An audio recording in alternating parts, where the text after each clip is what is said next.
이제 여러분들이 조금 혹시 금요일 날 오시면은, 조금 더 분명하게 우리가 조금 알 수 있는 부분이, 에레미야는, 그러니까 쉽게 말하면, 이런 게 있잖아요. 큰 선지자들 가운데, 주목할 선지자가 이사야, 그 다음에 에레미야, 이런 사람 있잖아요. 대표적인 사람인데, 이사야는 히스기야 시대 때 활동했던, 그러니까 나라가 망하는 때는 아니고, 히스기야 왕 좀 이렇게 좋은 때 있었던 선지자죠. 그 다음에 에레미야는 어느 때라고 혹시 여러분들 알고 계십니까? 망할 때예요. 다 이 사람들은 어떤 나라에 속했냐면은 유다에 속한 사람들이에요. 이렇게 잘 아시네요. 남유다는 북이스라엘이 있죠. 북이스라엘의 선지자들은 세 사람 정도를 꼽을 수가 있어요. 예? 아모스? 맞아요? 또? 요엘? 맞아요? 그 다음에? 예? 오바데요? 또? 숙제예요. 북이스라엘의 선지자들이 누군가? 요나 같은 경우는 받았죠. 자, 이렇게 있어요. 그러니까는 요 남이스라엘, 북이스라엘 사람들 빼놓고 남이스라엘인데 망할 때고, 그래서 에레미야도 유명하지만 에레미야, 에가가 있죠. 에가는 망한 다음에 이제 너무 슬퍼, 애자, 그러니까 슬플 거죠. 자, 그 다음에 나오는 성경이 뭐냐면은 에레미야, 에가 다음에 순서가 뭡니까? 여러분들 혹시 기억하십니까? 성경 순서는 조금 이렇게 알아두시면은 조금 더 도움이 될 것 같죠? 당연히 에스겔이죠. 진짜 성경 읽어오셨어요? 읽어왔는데 이 정도 물어보면은 이렇게 서로 교감이 있어야 되는데 전혀 없으니 참 기분이 좋네요. 혹시 에스겔 다음에 그렇죠? 이거 모르면 진짜로 좀 의심해야 되죠. 그렇죠? 자, 근데 이게 에스겔 다음에 다니엘인데 순서상으로는 사실은 누가 먼저라 그랬습니까? 다니엘이 먼저죠. 다니엘이 1차 포로 때 나라가 쫄딱 망한 때도 아니다. 망한 때는 아니에요. 1차 포로 때 에스겔은 2차 포로 때 잡혀간 사람이에요. 에스겔이 더 앞에 있는 이유는 오직 하나, 이유가 성경 장수가 많아서 그렇다라는 것은 기억하시면, 이거 왜냐면 이게 성경은 이제 여러분들 좀 즐겁게 성경을 함께 탐구하면서 가려면요 전체적인 그림이 좀 필요해요. 그래서 금요일날 나오시면은 어떤 그런 또 함께 도움을 받습니다. 그런데 어쨌든 이런 스트럭처가 다 있게 되면 이사야는 그런 때. 근데 왜 그게 중요하냐면요, 그 성경 내용을 읽기 시작하잖아요. 그럼 그것이 그 시대적인 배경에서 나오는 아주 절실함이 굉장히 이렇게 주는 메시지가 분명해요. 그래서 에스겔과 다니엘은 무슨 문학이라고 제가 말씀드렸습니까? 묵시문학. 혹시 여러분들 한국의 홍길동전이라고 기억하세요? 홍길동의 이야기는 일종의 묵시문학 같은 거예요. 그것을 말할 수 없을 때 말하고 싶은데 그때 하는 것이 뭐예요? 은유적인 방법이잖아요. 그런 게 또 뭐 있을까? 여러분 혹시 그런 거 일제시대 때 뭐가 있을까? 시 같은 거, 그 다음에 어떤 딴딴따다다다단딴 그거 일제시대 때 노래인가? 딴딴따다다 이런 거, 아니면은 아리랑 같은 거, 이런 것들이 사실 다 보면은 이게 은유적인 표현이잖아요. 그래서 특별히 구약 성경에서 그런 은유적이면서 그 다음에 묵시적인, 지금 현실은 너무 암담해, 지금 현실은 너무 소망이 없어, 그렇지만은 그 가운데 보는 거예요. 비전을 보고 꿈을 보고 환상을 보고 하는 것이 뭐예요? 묵시문학의 특징인데, 그게 구약 성경에서 가장 분명한 묵시문학이 무엇이다? 에스겔과 다니엘이에요. 왜 그럴까? 이유는 알죠, 우리가? 포로 시대 때거든요. 그러니까는 그런 관점에서 성경을 읽어보면은, 아, 성경에서 주는 메시지가 이런 것이구나, 라는 것을 알 수가 있고, 또 하나 특징이, 묵시문학의 특징이 뭐냐면요. 묵시문학의 가장 두드러진 특징은 하나님의 분명하신 임재예요. 오히려 거꾸로. 어둠이 오면은 밝은 날이 기대가 되는 것처럼, 더 암담한 상황에서는 우리의 영적인 상태가 더 하나님께 다가가는 것을 볼 수가 있어요. 예를 들어서, 뭐 그런 얘기 들 수 있잖아요. 여러분, 이게 갑자기 영적으로 하나님과 대화하고 싶은 간절한 소망을 느낄 때가 있죠. 뭐 새벽 기도를 나온다거나, 그 나올 때 왜 나옵니까? 우리가 물론, 아이고, 나도 새벽 기도에 당연히 나가야 되니, 이런 사람들이 있는 것은 하나의 어떤 동기부여가 돼서 나중 얘기고요. 대부분의 경우는 무엇인가 동기가 있기 때문에 사실은 새벽 기도 나가죠. 근데 공통적인 현상은 뭐냐면, 막다른 골목에 처하게 되면 교회 나옵니다. 새벽 기도. 이유가 없어요. 뭐, 지금이야 뭐, 애들 뭐 돌본다. 그런 핑계를 많이 대시잖아요. 그렇죠. 그런데 정말 막다른 골목에 저기 하면요. 그게 문제가 아니야. 나 이거 하나님께 매달리지 않으면 죽는다라는 그런 솔직히 마음이 있어요, 없어요? 그리고 그 새벽 기도 못 나온다, 여건적으로? 그러면 오전에 와서라도 기도한다. 가끔 보면은 우리 윤혜경 집사님 제가 그 점은 제가 칭찬하는 거는 와서 기도하고 계셔. 아, 그러면 또 제 마음 가운데 한쪽으로 이런 생각이 들어. 아, 윤채연 집사님하고 관계가 많이 어긋났나 보다.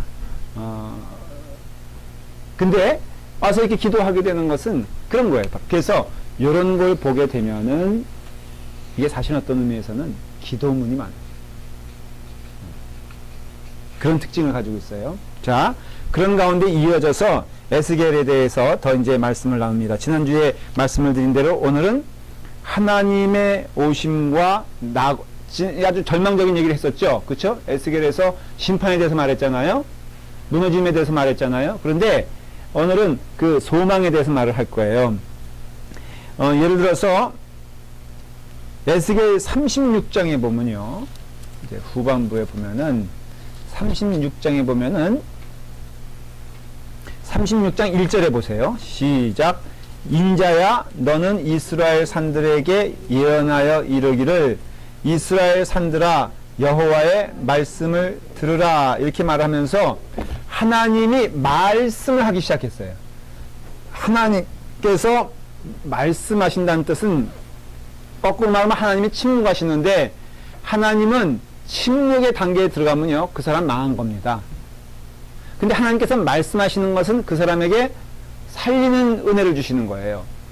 지금 이 말씀은 이제 하나님께서 말씀하셔가지고 그들의 불결한 마음을 순전한 마음으로 바꿔주실 것이며 그들의 마음을 하나님께로 돌아오게 하실 것이다 라고 하면서 특별히 이 에스겔서가 주는 메시지가 대단히 신비한 거예요. 뭐냐면은 에스겔에서 강조되는 내용들이 몇 가지 있다고 했잖아요. 인자사상. 근데 그 가운데 또 하나 주시는 사상이 있는데 그게 뭐냐면은 새영사상이에요. 새영사상. 말은 좀 이렇게 표현해도 쉽게 말하면 뭐겠어요? 새영을 주신다. 이거는 성령을 말하는 거예요. 그래서 성령의 임재를 예언하시고 말씀하세요. 여러분 이 시대는요. 사실은 예수님 시대에서 얼마 정도 떨어져 있냐면 한 600년, 700년 정도 떨어진 시기입니다. 그런데 그 성령 시대가 임재하는 것을 약속해 주세요. 예를 들어서 36장 26절을 한번 볼까요?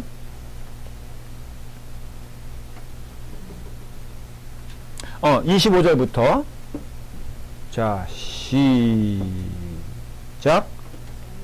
맑은 물을 너희에게 뿌려서 너희로 정결하게 하되 곧 너의 모든 더러운 것에서와 모든 우상 숭배에서 너희를 정결하게 할 것이며 또 새 영을 너희 속에 두고 새 마음을 너희에게 주되 너의 육신에서 굳은 마음을 제거하고 부드러운 마음을 줄 것이며 그렇게 말씀하고 있잖아요. 자, 재밌는 것은 여기서 큰 질문이에요. 이스라엘 사람들은 어떻게 정결케 됩니까? 이 말씀 읽으면서 한번 질문에 대답해 보세요. 그러니까는 그 말의 뜻은 내가 스스로 정결하게 된다는 뜻이 아니거든요. 놀라운 하나님의 은혜를 지금 보여주는 거예요. 이제 그 한국에 가면은 그 목욕탕 문화가 있지 않습니까? 목욕탕 문화가 있는데 제가 한 번도 안 해본 것이 뭐냐면은 무슨 얘기인지 모를 거야. 그 때밀이가 있잖아요. 그 요즘 또 다 용어가 바뀌어가지고 이제 요즘은 때밀이라고 하지 않고 뭐라 그러죠? 예? 목욕관리사라 그래요. 하여간 다 바꾸잖아요. 뭐 간호원이라 그러면 큰일 나고 간호사 그래야 되고 청소하는 청소 아저씨도 환경 그것도 미화원 그러면 안 돼요. 환경 미화원 이렇게 해야 돼요. 그러니까 이렇게 할 때 우리가 이제 이렇게 몸에 이렇게 딱 이렇게 그 물을 해가지고 이렇게 좀 지저분 죄송해요. 짧게 설명할게요. 이제 이렇게 부푸른 다음에 우리가 맡기지 않습니까 몸을. 그러면은 그 사람이 하면요 한껏 완전 국숫가락 같은 게 이런 게 계속 나오죠. 예. 그럴 때 우리가 마치 이와 같은 표현이라고 할 수 있는 거예요. 그러니까 뭐라 그러셨어요? 아까? 때밀이 아저씨를? 목욕 관리사의 아저씨, 그분에 의해서 우리가 이렇게 깨끗하게 됐을 때 몸은 내가 깨끗해졌지만 내가 스스로 깨끗해진 게 아니라 누군가에 의해서 깨끗함을 받은 거죠. 그러니까 성경에서 말하는 그 깨끗함의 개념은 뭐냐면은 패시브예요. 수동적인 거예요. 반드시. 그래서 수동적인 거기 때문에 우리가 깨끗하게 되는데 자랑할 것이 없다. 누가? 우리 스스로가 내가 깨끗하게 되는데 자랑할 것이 없다. 그래서 사도 바울은 그것을 뭐라고 표현하냐면은 복음의 빚진 자다 이렇게 말을 했어요. 너무 잘 옳은 말씀이에요. 그러니까 아주 본질적인 의미에서 예를 들어서 우리 김홍현 집사님이 참 지금 보면은 선하고 착한 것처럼 보이잖아요. 그런데 착하지 진짜로 우리 이런 분이 어디 있어요. 그쵸? 동의하지? 응. 착한데 교회 보면 좀 거친 사람들도 있잖아. 사실은 좀 보기에도 부족하고 그런 사람과 비교해 봤을 때 우리 김봉선 집사님 마음 가운데는 뭐가 있어야 되는 거예요? 늘 복음의 빚진 자다. 내가 저들보다 좀 깨끗하다면은 그것은 내 능력으로 된 것이 아니라 먼저 복음 가운데 은혜를 받아. 그래서 내가 지금 이 자리에 왔다라는 사도 바울의 표현대로 늘 빚진 자인 거예요. 내가 자랑할 것도 없고 할 것이 있다면 오직 하나 복음을 그러니 전하고 하나님의 말씀 전하는 것만 있을 뿐 내가 먼저 믿었다고 자랑할 것 없고 내가 먼저 받았다고 자랑할 것 없다. 이게 에스겔서에서 나오는 세용 그거예요. 그래서 우리를 깨끗하게 하시는 이런 표현이잖아요. 그러면서 우리가 소망을 갖는 이유는 바로 무엇 때문이냐? 하나님이 나와 함께 하시는데 그 근거가 있어요. 그건 이제 내가 좀 이따 나중에 설명을 해 드릴게요. 그러면서 이제 그 37장에서는요, 유명한 그 소 제목이 있죠. 이게 뭐예요? 마른 뼈들이 살아나다. 이게 여러분 이거는 아마 다 너무 익숙한 말씀일 거예요. 설교도 아마 많이 들었을 것이고 그 골짜기에서 뼈가 가득한데 심이 말랐고 아주 말랐더라. 그런데 물어보시기를 하나님께서 뭐라고 물어보시냐? 2절에 보니까 그 3절에 보니까 뭐라고요? 인자야 이 뼈들이 능히 살 수 있겠느냐 하시기로 내가 대답하되 주 여호와여 주께서 아시나이다. 너무나 명확한 답이죠. 이 뼈를 살릴 수 있느냐 살릴 수 없느냐는 오직 누구의 주권으로만 되는 거예요? 하나님의 주권으로만 된다는 것을 누가 고백하는 거예요? 에스겔이 고백하는 것을 알 수가 있어요. 자, 그렇기 때문에 그것을 보게 되었을 때 하나님께서 주도적으로 우리를 살리시는 것을 뭘 통해서? 지금 에스겔이 본 건 진짜입니까? 아니면은 환상입니까? 환상이죠. 여러분 어떤 사람이 이렇게 질문을 해요. 성령님께서 구약에서 활동하셨을까? 우리가 성경의 신비를 다 알 수 없지만 37장 1절에 보면은 여호와께서 권능으로 내게 임재하시고 그 다음 뭐라고 했습니까? 그의 영으로 그랬죠. 성경에서 나타나는 아주 분명한 그 설명을 좀 이해해야 되는 게 그의 영으로는 우리가 들을 수 있습니까? 볼 수 있습니까? 잡을 수 있습니까? 예? 없으면 어떻게 들을 수 있어? 자, 저를 보세요. 그러니까는 여기서 하나님이 말씀하신다는 것은 성경학자들은 그렇게 따질 필요까지는 없을지 몰라도 어떻게 해석하냐면요. 다게 성령의 영이라 이거예요. 성부 하나님은 만질 수도 없고 볼 수도 없고 들을 수도 없는 분이다. 그러니까 참 이게 해석하기가 참 애매하죠. 예를 들어서 여호와께서 말씀하신다 그랬을 때 그 말씀하시는 영은 뭐라고 해석하냐면은 성령이다. 그러니까 이게 좀 이해하기가 좀 어렵죠. 그러나 성부 하나님은 볼 수도 없고 만질 수도 없고 잡을 수도 없는 분이기 때문에 그 성경에서 나오는 눈에 보이는 이게 들을 수 있는 그분은 성령님이시고 심지어는 또 눈에 보이는 그분은 성자 예수 그리스도시다. 그럼으로써 구약에도 성자 예수 그리스도도 활동하셨고 계셨고 그 다음에 성령 하나님도 활동하고 계셨다. 이렇게 해석을 해요. 우리는 뭐 이렇게 다 그것을 이렇게 뭐 이렇게 어떤 해석의 방법이니까 분명하게 말을 할 수는 없어요. 그러나 어쨌든 간에 늘 보면은 그 영이 새 영이 하나님의 영이 나타났다. 그건 뭘 뜻하냐면은 바로 성령 하나님을 말씀하신다라는 것을 이제 이해가 되는 거죠. 그런 가운데 이 모든 환상은요. 에스겔이 병이 있다 그랬어요? 없다 그랬어요? 병이 있다 그랬죠? 간질? 그렇죠. 그러니까 뭔가 질병이 있어서 이 사람이 이상한 것을 본다. 그렇게 해석하는 경우도 있어요. 근데 그것이 아니라는 것을 아주 분명하게 여러 군데서 말하고 있는데 예를 들어 말하면은 40장 4절 한번 보세요. 시작. 그 사람이 내게 이르되 인자야 내가 내게 보이는 그것을 눈으로 보고 귀로 들으며 내 마음으로 생각할지어다. 그러니까는 지금 인자인 여기서 인자는 누구 말한다고 했어요? 에스겔을 말하는 거예요. 그러니까 인자라고 할 때 혼용한다 그랬죠. 예수 그리스도를 표현할 때도 인자라고 그러고 에스겔 스스로 가르칠 때도 인자라고 그랬다 그랬어요. 그럴 때 그 인자인 에스겔에게 보여주시는 그 내용이 5절부터예요. 그 다음에 뭐겠어요 이게 다 5절 17절 그 중간중간 소제목들이 있죠. 20절 24절 28절 32절 35절 38절 48절에 보면은 다 이게 뭘 얘기하고 있어요? 성전에 관해서 얘기하고 있죠.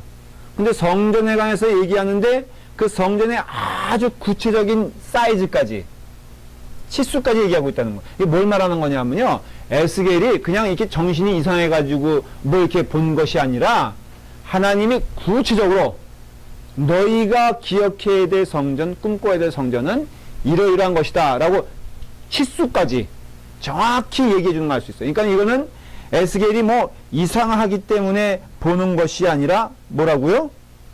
하나님께서 구체적으로 그에게 지시하시는 내용이 있다라는 것을 보여주는 것이에요. 그리고 결국은 48장 35절에 에스겔이 하나님을 찬양을 합니다. 자, 48장 제가 이렇게 스킵하면서도 여러분 쫓아오시면 좋겠어요. 35절 48장 35절 자, 마지막 시작. 그 사방의 합계는 18,000척이라 그날 후로는 그 성읍의 이름을 여호와 삼마라 하리라. 자, 보세요. 그 예루살렘 성읍의 모든 문까지도 하나님은 치수를 얘기하세요. 이게 무슨 척이다 이런 것은 치수의 단위 말하잖아요. 그런데 이와 같은 것을 누가 만드셨어요? 하나님이 만드셨어요. 그러니까 인간이 만든 게 아니에요. 그리고 나서는 뭐라고 했어요? 여호와 삼마, 여호와 삼마가 무슨 뜻입니까? 혹시 아세요? 하나님 거기 계시다. 자, 그러면 질문이죠. 하나님 거기 계세요. 근데 거기는 어디예요? 예루살렘 성읍과 하나님의 성전이에요. 근데 누가 만드셨어요? 하나님 만드셨어요. 하나님 스스로 만드시고 하나님께서 거기 거하세요. 그런데 거기에 가장 혜택받는 존재는 누굽니까? 존재는 누구예요? 네? 이스라엘 사람들이잖아요. 그렇죠? 그러니 수고하고 만들고 이루신 분은 누구예요? 하나님이세요. 근데 우리에겐 하나의 조건만 있어요. 뭐예요? 거기에 거하기만 하면 되는 거예요. 그러니까 우리가 자꾸 그 은혜의 개념을요, 내게서 공로라고 하잖아요. 내 실력, 내 생각, 내 방식으로 예수님을 믿는 게 아니라, 하나님을 믿는 게 아니라, 하나님이 정하신 방식과 하나님이 정하신 뜻으로 우리는 믿음 생활하는 것이라는 것을 알 수 있어요. 여러분 깨닫게 되죠? 자, 그래서 오늘날 교회에서 예를 들어서 해석을 하면요, 믿음 생활 잘하는 것은 뭔지 아세요? 믿음 생활 잘하는 것은 내 방식대로 하는 게 믿음 생활 잘하는 게 아니에요. 내가 뭐, 이거 하나님 좋아하시겠지. 그게 아니에요. 철저히 믿음 생활 잘하는 것은 성경적인 믿음 생활이 잘하는 거예요. 그러려면은 우리가 뭘 해야 돼요?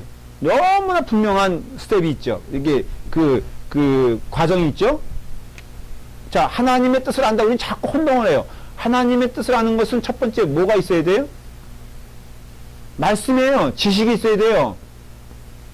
우리 은수자매 그래 안 그래? 그렇죠? 우리가 부모의 뜻을 알려면은, 부모의 생각을 알려면 대화해야 되고, 나는 엄마 생각 다 알아. 알아요, 몰라요?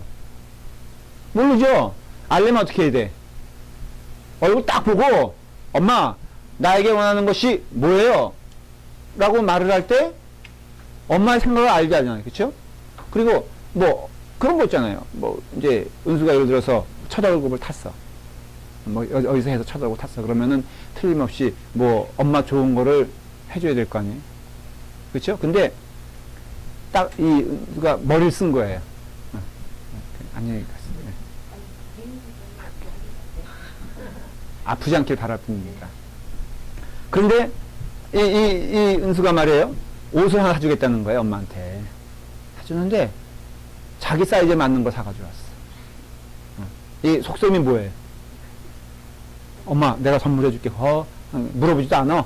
무슨 색상인지 무슨 무슨 디자인인지 물어보지도 않고 그냥 가가지고 백화점 가가지고 자기가 다 입어봐. 그리고 자기 마음에 다 드는 거를 고른 다음에는 엄마의 선물이야. 딱 했을 때 그 엄마가 느끼는 감정이 뭐겠어? 뻔하죠? 이게 시츄에이션이야. 이러면서 결국은 자기 것만 들려고 하는 속담이라면 교회 안에서도 믿음 생활 한다? 그랬을 때 자기 욕심과 자기 기준으로 하려는 사람들이 너무 많다. 이게 문제가 되는 거라, 이거. 하나님의 말씀을 알아야지 하나님께서 기뻐하시고 싫어하시는 것이 무엇인지 분명히 나타나요. OX가 나타나. 그리고 그럴 때, 그 디렉션에 따라서 우리는 뭘 할 수 있어요? 하나님의 뜻을 이 땅에서 실현하는 일을 할 수 있죠. 그렇죠. 이게 없으면요, 아무리 열심을 내도 그 열심이 오히려 하나님의 뜻에 위배되는 딴 길 가는 경우가 너무 많다는 것을 아셔야 돼요. 그래서 에스겔에서 보여주는 것이 뭐냐면요, 여호와 삼마라라고 했을 때, 하나님이 거기 거하신다라고 했을 때는 그것이 하나님이 만든 곳이기 때문에 거하시는 것이라 이거예요. 그래서 우리는 여기서 두 가지 질문을 하게 됩니다. 중요한 에스겔서를 통해서는 질문이에요. 그게 뭐냐면, 첫 번째, 왜 하나님은 신실하지도 않고 성실하지도 않은 이스라엘 백성에게 이러한 은혜를 주시는 걸까? 그 질문이야. 첫 번째 질문 뭐냐? 다시 생각해 보면은 믿는 사람보다 믿지 않는 사람이 더 착할 수 있어요, 없어요? 있잖아요. 그 참 신기하지 않아요? 근데 그 사람들을 하나님의 자녀 삼으지 않으시고 나를 하나님의 자녀 삼으셨다고 했을 때 질문이 why not? why me? 이런 질문 하잖아요. 왜 나일까? 왜 하나님께서는 그 신실하지도 않은 소망도 없는 그 이스라엘 사람들에게 왜 이와 같은 놀라운 은혜를 주시는 걸까? 자, 여러분, 이 환상의 시점, 환상이 임한 시점이 이스라엘 사람들이 회개했기 때문에 그렇습니까? 그런 얘기는 전혀 없어요. 그렇죠? 뭐 이스라엘 사람들이 뭐 하나님 마음에 맞을 만한 행동을 했기 때문에 그렇습니까? 그것도 아니에요. 그거 미스터리라고 해요. 신비라고 하는 거예요. 복음의 신비예요. 왜 그러면 하나님께서 그 말도 안 듣고 회개할 생각도 없고 돌이킬 생각도 없는 그 영혼들을 위해서 이러한 계획을 하실까? 그 거기에 나의 백성 너희들이 머물렀으면 너무 좋겠다고 말씀하실까? 그 실마리가 무엇이냐면은 바로 36장에 나옵니다. 에스겔 36장 22절. 에스겔서 36장 22절.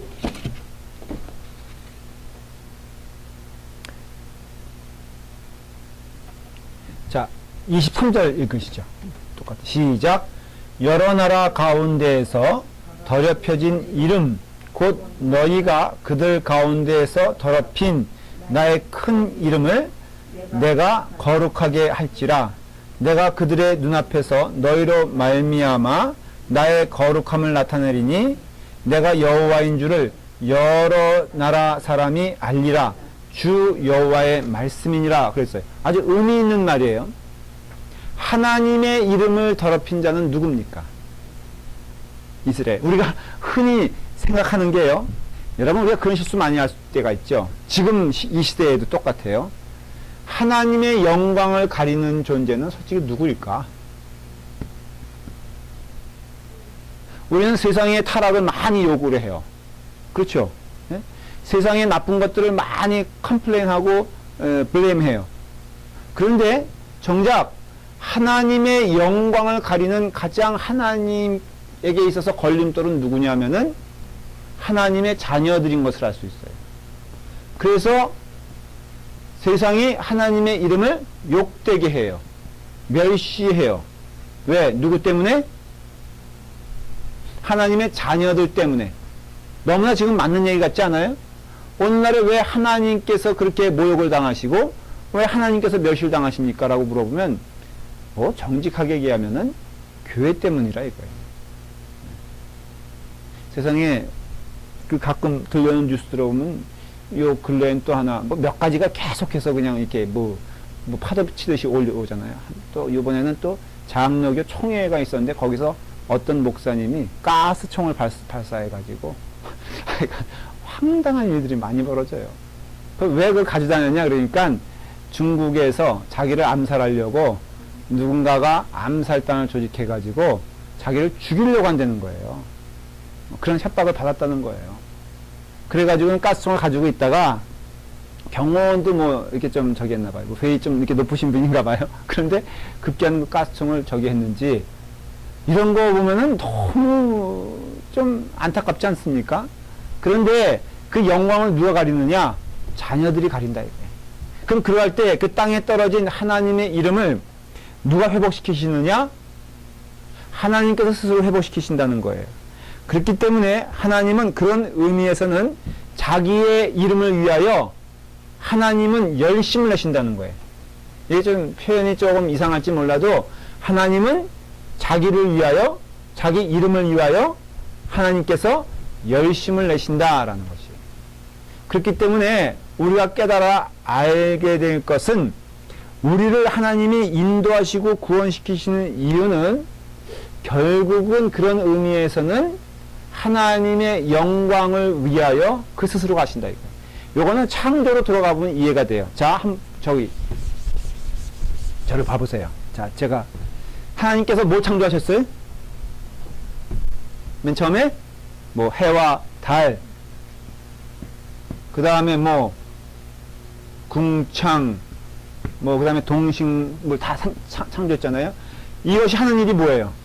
이것들이 할 역할이 하나님 찬양이에요. 그렇죠? 영광이에요. 그러니까 그런 의미에서는 이것이 존재된 이유는 하나님의 영광을 위해서 존재를 되고 하나님이 이것을 창조했다는 뜻은 뭐예요? 하나님이 영광 받으시기 위하여 이걸 창조한 거예요. 마지막에는 누굴 창조해요? human beings, 인간을 창조하잖아요. 인간의 창조 목적은 뭐예요? 하나님께 영광 돌리기 위함이에요. 이해가 되시죠? 그러니까는 인간은 가장 행복한 존재가 어떤 때냐면은 하나님을 찬양할 때가 가장 행복한 거예요. 가장 즐거울 때는 하나님께 영광 돌릴 때. 근데 그 일을 해야 안 해. 안 하잖아요? 그러니까 하나님 스스로가 하나님이 영광을 그런 점에서는 이렇게 말이 좀 이상하지만 하나님은 스스로 영광을 받으셔야지만이 만족하시는 분이에요. 그러니까 하나님의 기쁨은 뭐냐? 하나님이 존귀하게 되어 영광을 받으셔야지만이 하나님 기뻐하시는 거예요. 그러니까 그 일을 위해서 하나님이 스스로 뭘 하신다? 열심을 내신다는 거예요. 좀 이해가 됐길 바래요. 이해가 되세요? 교리적으로 이게? 네. 은수는 무슨 얘기인지 잘 이해 안 되지? 이해돼 진짜로? 진짜? 그러게 살아야 돼. 그러니까 하나님이 영광 받으실 때 가장 행복하신 분이고 우리 인간은 하나님께 영광을 돌릴 때 가장 행복한 상태라는 거예요. 이걸 잊지 않으면 안 돼요. 그래서 왜 하나님은 그 이스라엘 백성을 구원시켜 주시느냐? 그 첫 번째 이유는 뭐예요? 자기 이름을 위하여 하나님은 이스라엘 백성을 기쁘게 하신다 이거예요. 구원시킨다 이거예요. 그리고 두 번째 질문이 뭐냐면은 이 질문을 하셔야 돼. 하나님은 그러면 어떻게 죄인들이 하나님께로 나오게 하실까? How to? 하나님께 나오려면요 절대적인 전제 조건이 있어요. 하나님은 어떠한 분이라 그래요? 흔히 얘기할 때 하나님은 거룩하시고 의로우신 분이라고 그랬잖아요. 그러니까 하나님은 거룩하고 의로운 분이기 때문에 절대로 같이 할 수 없는 존재가 뭐냐면은 죄예요. 죄. 우리 강아지 이렇게 옛날에 키워보면요. 한국에서는 뭐 이렇게 여기서 아이고 그냥 강아지 이렇게 그 밥도 따로 팔고 사고 한국엔 그런 거 없잖아요. 그 양은 냄비 찌그러진 거 1년 365일 한 번도 설거지 안 하는 그거. 그래서 때가 시꺼멓게 위에는 껴있고 밑에는 핥아 먹어가지고 깨끗한 꼭 찌그러져야 양은 냄비인데 찌그러져야 되고 거기에 보면은 우리가 먹다 그 남는 것들 쉰 밥이건 썩은 밥이건 그냥 이렇게 막 거기다 놓으면은 그거 먹잖아요. 그런데 이제 제가 어릴 때 좋으니까는 강아지를 이렇게 개를 이렇게 안기도 하고 그러는데 어린 나이에도 안을 수 없는 때가 있었어요. 그게 어느 때냐면은 비가 와가지고 목욕도 시켜야 한 번도 안 시키잖아요. 그러니까 비가 오면은 한 100리에서도 그 비린내가 난다고요. 그래서 어린 나이에도 차마 안아주지 못할 때가 언제냐면은 비가 와가지고 비린내가 풀풀 나면서 그 빗물을 머금고 있는 그 털이 있는 그 개 상태는요, 제가 안고 싶어도 안아줄 수가 없어. 거기다 한 번 또 호둑둑 털기 시작하면은, 근데 그게 하나님과 우리와의 관계라는 것이. 하나님이 안아주고 싶어도 거룩하신 분이기 때문에 죄 가운데 있는 우리와 함께 동행하실 수가 없는 상태. 그럼 어떻게 해야 돼요? 죄에 있는 우리는 도저히 그와 같은 길을 갈 수가 없는데, 가끔 유조선이 이렇게 파손돼가지고, 바다에 그 유조선이 가라앉게 되면은 난리가 나는 것이 그 원유가 온 바다에 퍼지지 않습니까? 그러면은 그 새 같은 것들이, 갈매기 같은 것들이 그 기름을 뒤집어 써가지고는 꼼짝 못하고 이런 거 보셨죠? 해안가에. 그러면 보통 어떤 작업을 합니까? 가장 먼저 하는 게 뭐죠? 그 새를 데려다가 그 기름을 다 씻어내죠. 씻어나기 전까지는 어떻게 할 수가 없는 거예요. 그러니까 가장 시급한 작업이 그거예요. 마찬가지예요. 하나님께서 우리 인간과 더불어 이런 아름다운 하나님의 성읍, 하나님의 성전 안에 의의 백성들로 만들기 위해서는 그 죄인을 어떻게 만들어야 돼요? 의인 만들어야 돼요. 그런데 그 스스로는 죽었다 깨나도 의인이 될 수가 없어. 그러니까는 에스겔에서 나오는 가장 또 중요한 주제가 뭐냐면은 세형이라고 했잖아요. 성령님이라고 했잖아요. 그래서 이들을 어떻게 깨끗하게 하시느냐? 이들을 성령님의 은혜로 깨끗하게 하신다는 거예요.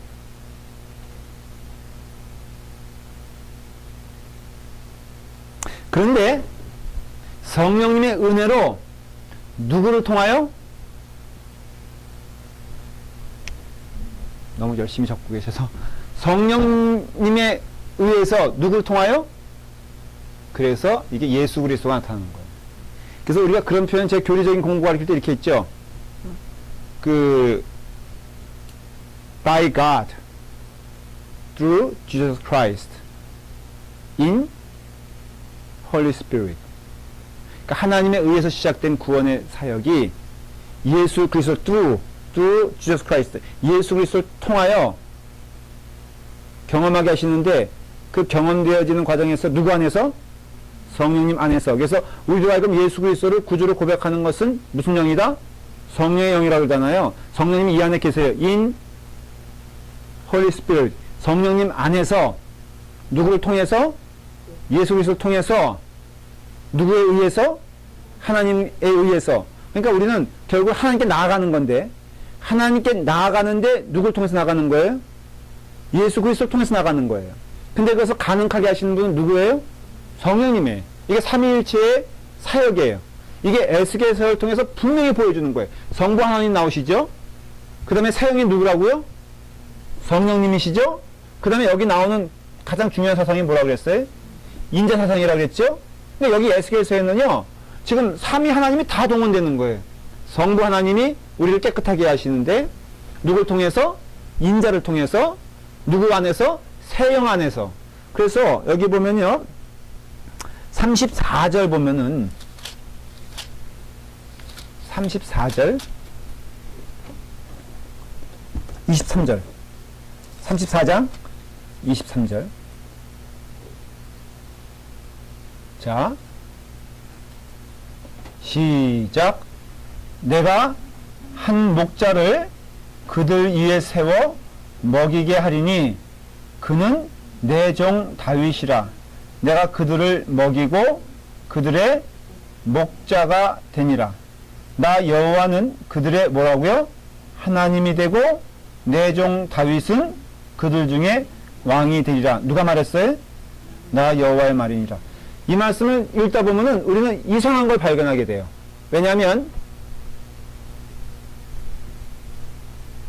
아주 신비한 걸 발견하게 되는데,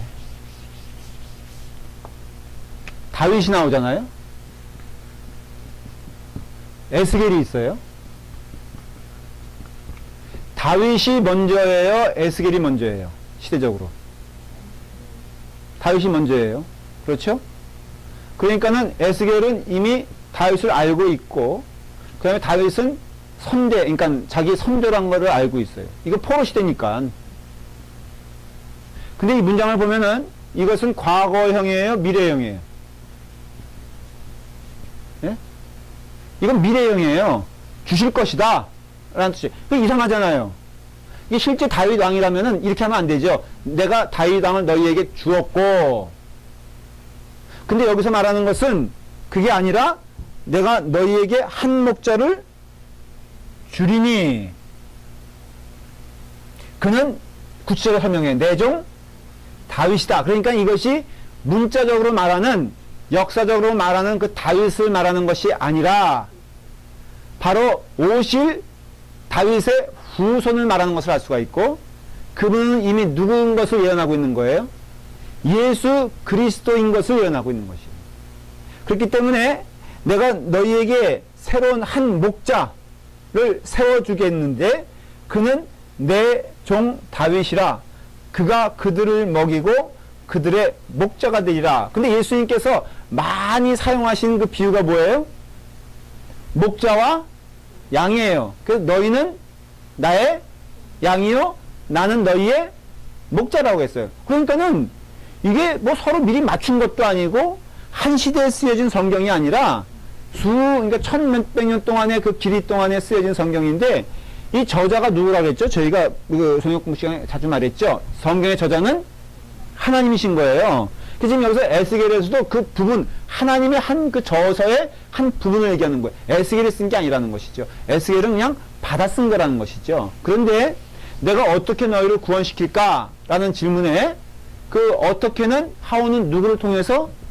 예수 그리스도를 통하여 너희를 구원시킬 것이다. 그러니까 너희의 의나 너희의 실력이나 너희의 변화를 통해서 하나님이 구원의 사역을 이루는 것이 아니라 오직 하나 예수 그리스도를 통하여 너희는 구원받게 될 것이다 라는 것을 말해주고 있는 거예요.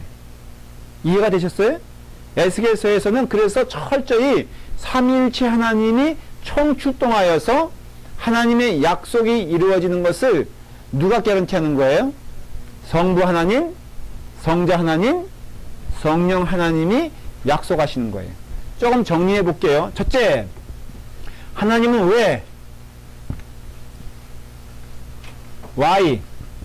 왜 구원의 사역을 이루시나?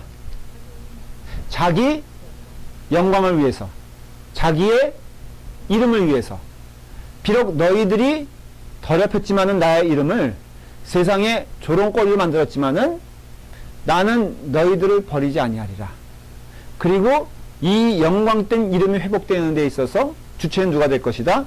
바로 여호와 나 자신이 될 것이다 라는 거죠. 너무 이게 은혜로운 거는요, 오늘날 현대교회에도 진짜 회복되어야 될 것이 무엇인지 아세요?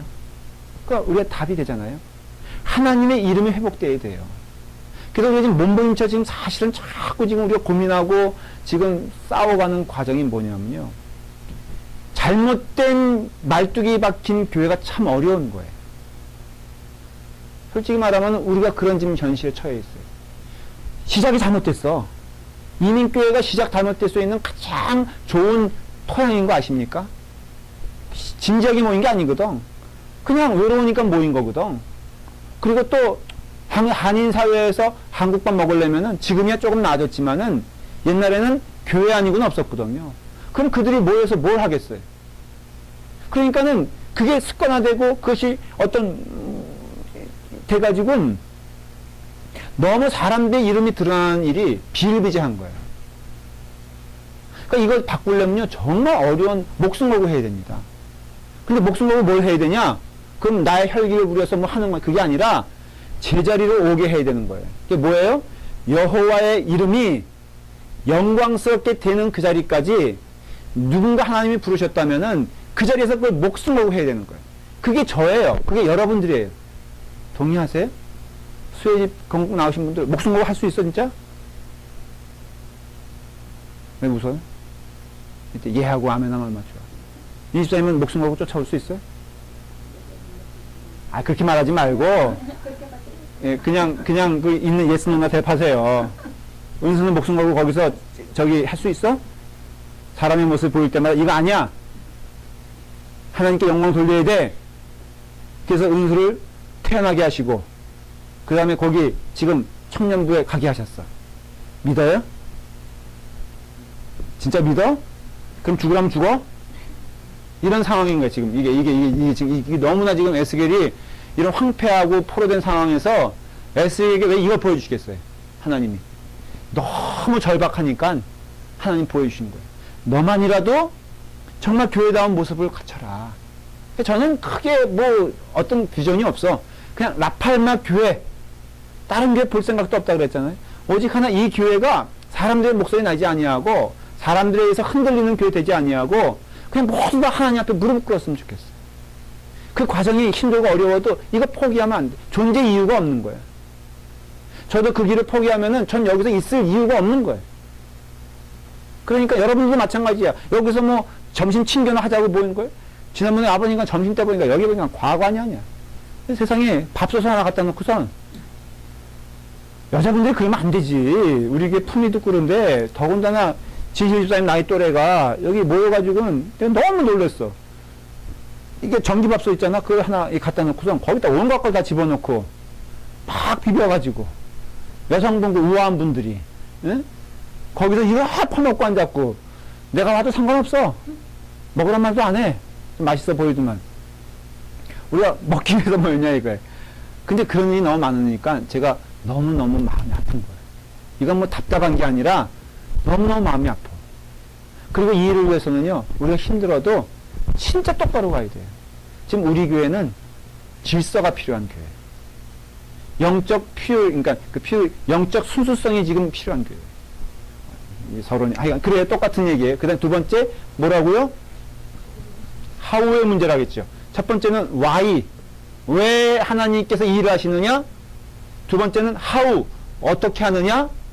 인자사상이에요. 목자사상이에요. 예수 그리스도의 영으로만 우리는 순결하게 될 수 있어요. 이거는 이 예언이 어디서 활짝 드러납니까? 신약 성경에다 그 얘기 아니에요? 신약 성경이 정결한 신부 되자, 하나님의 어린 양이 되자, 히브리서는 대제사장인 오직 예수 그리스도만 바라보며 나아가자. 그래서 우리가 담대히 하나님께 나갈 수 있는 힘을, 은혜를 주셨으니 그건 뭐예요? 오직 대제사장이신 예수 그리스도의 보혈의 피를 통하여 휘장이 갈라지고 그 은혜로 우리가 지금 여기 나와 있는, 그러니까 담대히 하나님께 나아가자라고 호소하는 게 에스겔서와 연결된 내용이라 이거예요. 그렇기 때문에 오늘 이 에스겔서가 주는 의미를 우리가 다시 한번 보면요, 정말로 마음이 뜨거워질 수밖에 없어요. 그래서 교회 개혁이 왜 필요하냐면은 이 에스겔서를 통해서 보면요, 하나님의 영광이 가리워지는 것에 대해서 우리는 침묵하면 안 돼. 하나님의 영광이 땅에 떨어지는 것에 대해서 그냥 있으면 안 돼요. 말한 대로 작게는 우리 교회에 그런 일들이 있으면 안 되고요, 크게는 하나님의 교회들이 그렇게 되면 안 되는 거예요. 그 일을 위해서 하나님이 누구를 세우셨다면은 오늘날에도 모세가 나올 수 있는 거고요, 오늘날에도 에스겔이 나올 수 있는 것이고, 오늘날에도 그 누군가는 다윗이 되어야 되고 요셉이 되어야 되고 베드로가 되어야 되고 누군가 한 사람은 바울이 되어야 한다. 여러분, 성경을 너무 이렇게 어떻게 보면은 낭만적으로 보지 마십시오. 바울이 얼마나 영적으로 치열한 싸움을 했는지 사람들은 그래요. 사랑, 그러니까 교회는 무조건 사랑이 있어야 돼. 여러분, 그거는요, 성경을 눈 감고 보는 거예요. 얼마나 치열한 영적 싸움이 있었으며 영적으로 얼마나 순수성을 유지하기 위해서 몸부림쳤는가를 여러분들 보셔야 돼요. 그런 의미에서 에스겔은 그런 것을 우리에게 줍니다. 여러분들에게도 그러한 비전을 가지고 에스겔이 우리에게 주시는 메시지가 바로 그런 뜻이다. 여호와, 내가 여호와인 줄 너희가 알기 원한다. 그리고 인자의 은혜를 통하여 하나님께 나올 수 있는 길을 주셨다. 내가 너희에게 새 영을 부어주리니 마른 뼈가 붙게 하는 역사가 있게 될 것이다. 절망 가운데 소망을, 없는 것 가운데 있는 것을 보게 하시는 그 하나님의 은혜가 우리 가운데 넘치기를 바랍니다. 자, 기도하겠습니다. 아버지 하나님, 우리에게 은혜를 주셔서 에스겔서를 통한 하나님의 약속의 말씀을 들려주시니 감사합니다. 아버지 하나님, 하나님은 참된 하나님이시요, 하나님께서는 스스로 존재하시요, 하나님께서 이루고자 하는 일을 반드시 하나님께서 스스로 이루신다는 것을 저희가 배웠습니다. 또한 예수 그리스도를 통하여 구원의 통로를 허락하시고 예수 그리스도를 통하여 은혜를 주셨사오니 예수 그리스도 붙잡고 나아가게 하여 주시옵소서. 우리에게 새 영을 부어주셔서 하나님의 은혜 가운데 새 영으로 승리하게 하시니 감사합니다. 에스겔서를 통한 하나님의 놀라우신 은혜가 우리가 읽고 묵상하고 깨닫는 가운데 넘치게 하여 주시옵소서. 예수님의 이름으로 기도드리옵나이다. 아멘.